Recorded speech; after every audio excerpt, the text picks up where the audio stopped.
In queste ore ci stanno chiamando tantissime pensionate e pensionati preoccupati perché nello statino, nel cedolino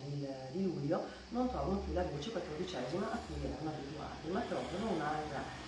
voce che è aumento pensioni basse 2023, quasi che si tratti di una novità. E qualcuno si chiede anche se è un aumento mensile, no, quello che percepiranno, visto che hanno parlato di aumento delle pensioni minime, visto che qualcuno in campagna elettorale aveva promesso l'aumento delle pensioni a 1000 euro. In realtà hanno solo cambiato nome, quella è la 14ª, ma vogliono far chiedere alle pensionate e ai pensionati che si tratta di una lanciazione di questo governo. Non è così, si continua con le bugie per coprire l'inerzia, l'inattività, l'immobilismo di questo governo nei confronti della riforma delle pensioni che stiamo aspettando da lungo tempo, che vengano mantenuti gli impegni che hanno assunto in campagna elettorale e che venga dato un aiuto concreto alle pensionate e ai pensionati che hanno delle pensioni basse. Nel statino di luglio c'è anche l'aumento delle pensioni minime. Anche qui le cose sono state raccontate in maniera non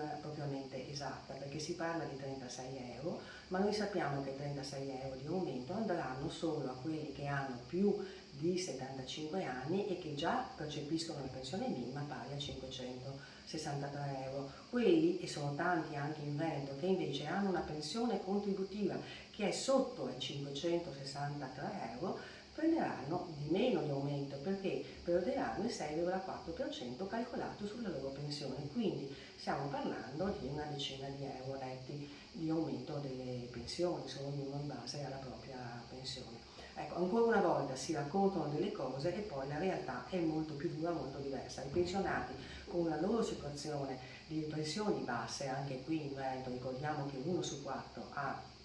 pensioni sotto 1000 euro lordi,